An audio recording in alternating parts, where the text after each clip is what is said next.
Hello, best ever listeners, and welcome to the best real estate investing advice ever show. I'm Theo Hicks, and today we'll be speaking with Dwan Bent Twyford. Dwan, how are you doing today? I'm doing so good. I'm excited to be here. Oh, well, we're excited to have you. Thanks for joining us. Yeah. Looking forward to our conversation. A little bit about Dwan's background. She's a full-time real estate investor who started out as a broke single mom who had been fired from Denny's. She manages Investors Edge University and has done over 2,000 flips.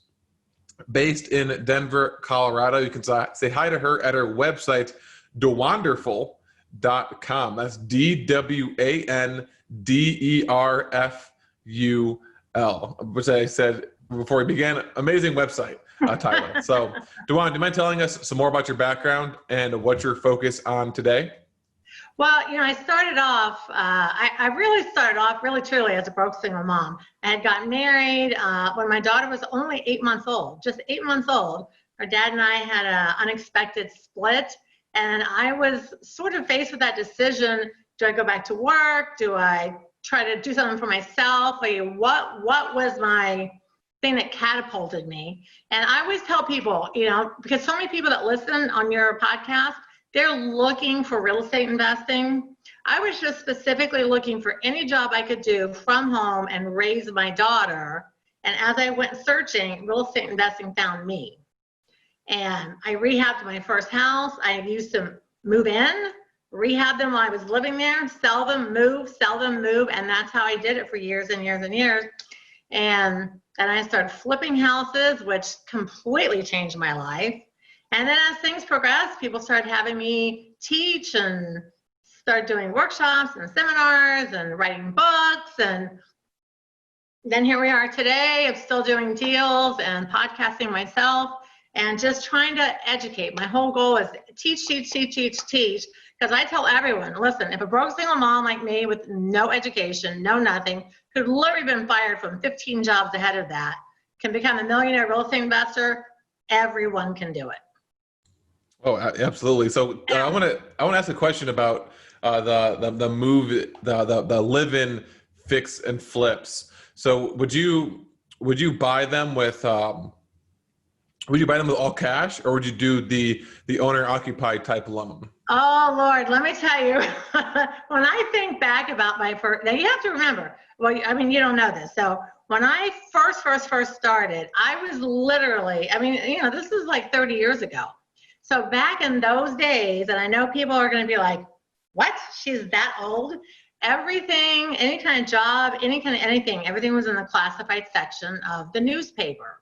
So I was looking in the papers and going to all these meetings and jobs, and a lot of it was multi-level marketing and things like that.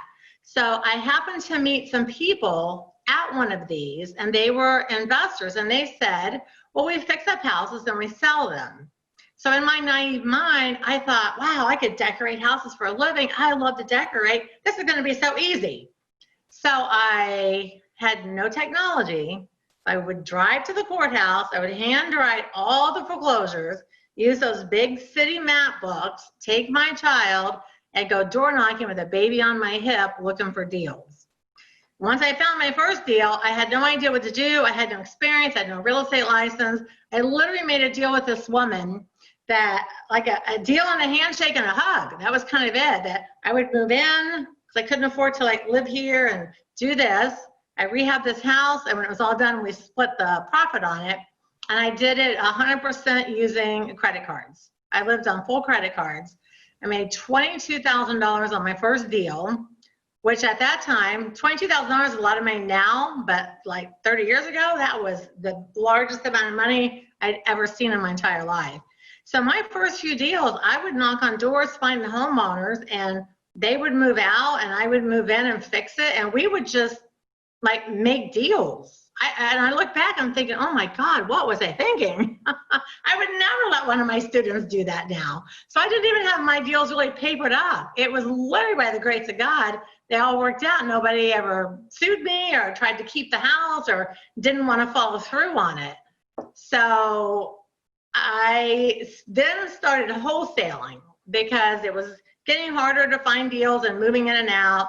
I was not exposed to hard money lenders yet. We still didn't even have a RIA in South Florida, so I didn't have any resources. So I discovered wholesaling, so I started finding and flipping them, finding them, flipping them. So my first few deals, I really worked the deal out with a homeowner, which I would totally not recommend any person doing it that way. If my students did a deal like that and didn't paper that thing to death, I would murder them. Yeah. So it is crazy how I started off. And so, so while you were fixing up the houses that you were living in, at the same time you were still door knocking, finding more deals, and then finding the next one. But the ones you couldn't do, then you would wholesale those. Well, no, yes. So the first like 3 years, I strictly moved in, rehab myself. I fixed them up myself, sold it, moved to the next one. I did that until my daughter got into kindergarten. I thought, okay, well, I can't keep moving around now. And then I actually discovered wholesaling because the RIA group had started. I heard people talking about flipping houses, and I thought, well, I already know how to find them. I know a lot of people now, so I'm just going to find them and flip them. And so at that point, I jumped into wholesaling. And you know, my first year, Theo, I wholesaled 75 houses my first year. Because I was a working machine. I was living in these houses and working like day and night, trying to get them rehab. For like about the first 3 years, I just moved and fixed and moved and fixed, and then started wholesaling like a crazy woman. And then when I would rehab after that, I started using hard money lenders. So I'd rehab one, flip a few, rehab one, flip a few, and kind of did both simultaneously for even still today. And when you're saying flip a few, you mean wholesale, right? Wholesale, you flip the contract. I would wholesale. That's why I was confused for a second. Okay, got it. So I like the word wholesale too, by the way all these TV shows have everybody talking about flipping. I feel like a lot of people don't understand wholesaling anymore. Mm-hmm. But I still to this day, we rehab a few and we flip as many as we can still today because I love wholesaling. I love wholesaling. So do you mind? So when you originally were looking for deals, you were doing door knocking.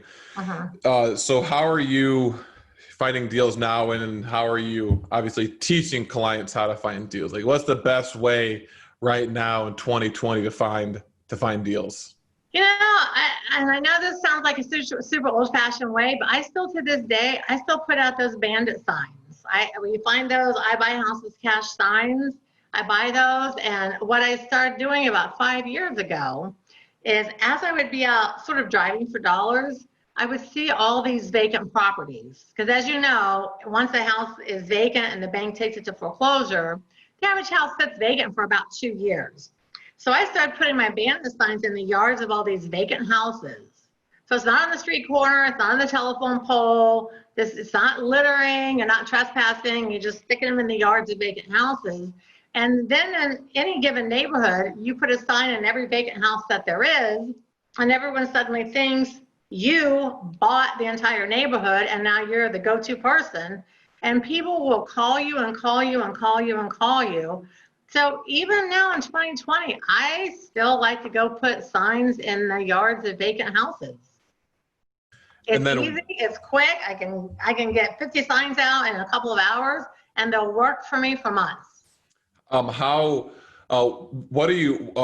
the message on the bandit signs? Mine say, I have a couple. One is obviously just, cash for your house. I have one that also says facing foreclosure, no equity, no problem. Because, a lot of people don't have equity and we like to take subject twos. And then I also have some that say owner financing, no money down. Because a lot of the houses that I find, I have people deed their properties to me as a subject to, and then I owner finance them back out. Instead of turning them into rentals, I have a lot of owner finance deals going on all the time. Yeah, I was talking to someone the other day that does the same thing, and that's a super fascinating strategy. It's so good. I tell you what, you can make so much money, so much money owner financing deals, and especially just any market, because there's so many people that had a bad thing or had some bad credit or had something, and the banks don't want to lend them any money, but whatever that was, they've fixed it and resolved it and they're working and they really want to own a house again. So owner financing it's one of our top ways that we make money. So are you buy the house and then sell owner financing, or you buy a house with seller financing and then seller financing someone else? Yeah, the homeowner deeds it to us, and then we have the deed, the power of attorney, we put it in the land trust, we do all those things like that with the homeowner knowing that we're going to do that. They sign their life away on that deal. And then we let them know that in somewhere in the next 5 to 7 years, we will get that house refinanced so their name comes off of it, so they're free to buy something else later. So I find a homeowner in distress, they deed their house to me, and then I find a person out there that wants to own a house and I owner finance it to them. So I basically become the bank. You know, they pay me, I pay the bank. And then we give them, 5 or 6 or 7 years to fix their credit or whatever they need to do so that they can actually turn around and purchase this. They don't purchase at that point. They actually just do a simple refinance on it. So I get it from the homeowner. I find a new homeowner and I finance it for them. And the homeowner's name is on the deed. They're still on the mortgage, not the deed, they're on the mortgage. I have the deed, I have the ownership, and I offer it back out over here as owner financing. So this person over here has to come up with the down payment. They have to, have fairly good credit.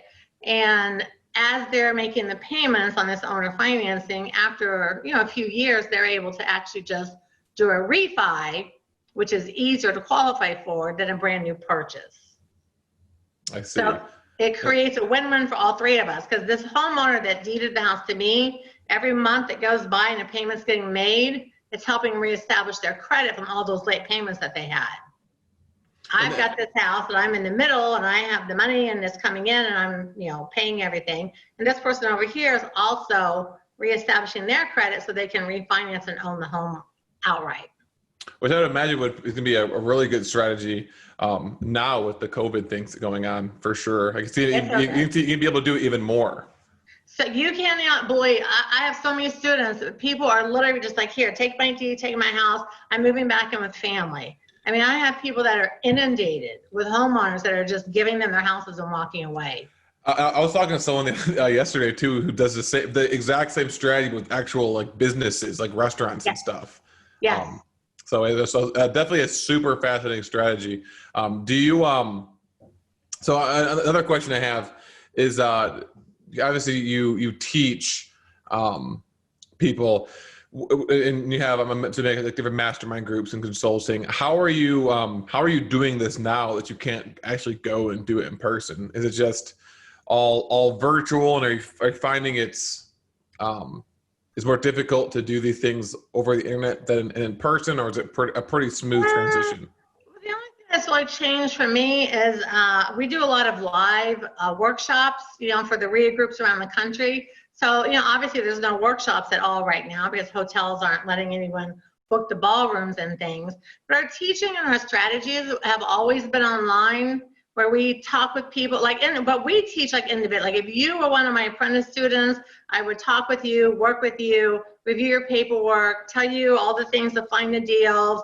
I would help you work with the homeowner, work with the bank on short sales or whatever. So we partner with people, we split deals with them and such. So none of that has changed for us. We've been doing that for 10 years. Perfect. All right, Dwan, what is your best real estate investing advice ever? Ooh, honest to God, I know it's going to sound really, really simple. I find, because I've been teaching workshops now for over 20 years. I find the biggest thing I find when I'm talking to people in the audience face to face is they say, well, I need to take one more real estate course. I need to learn this. I need to learn that. And they keep using the excuse, I need more education, before they'll jump in and do their first deal. And I feel like people need to get past that fear and get past thinking that they might not know what to do. And they need to just jump in, have someone like me that guides them along so they don't make a bunch of dumb mistakes, and stop over preparing. Because people get stuck in this, I have to have an LLC, I have to have this, I have to have that, I have to have 10 more hours of training, I'm not ready, I'm not ready, I'm not ready. So I think people need to stop doing that and just go for it. I mean, I went knocking on doors with a baby hanging on my hip with no knowledge whatsoever, and I was able to make it. So if I can do it, they can certainly do it. All right, Dwan, are you ready for the best ever lightning round? Oh, I am. Okay, Dwan, what is the best ever book you've recently read? Oh, I have to be honest with you. Recently, I have not been reading books. I have become a podcast addict. So I listen to yours. I listen to many, many, many, many real estate podcasts all the time right now. So I'm trying to get in as many people's ideas and just all the things. I'm just absorbing it like a giant sponge. If your business were to collapse today, what would you do next? I don't know. If my real estate business collapsed as far as the investing in things, I still would do something where I would help homeowners that are in distress, because I was that broke single mom. I also lost a house in foreclosure, and I know how that process is so devastating. So I would still somehow work with people in trouble and still try to help them out, help them find their way back out. What is the best ever deal you've done?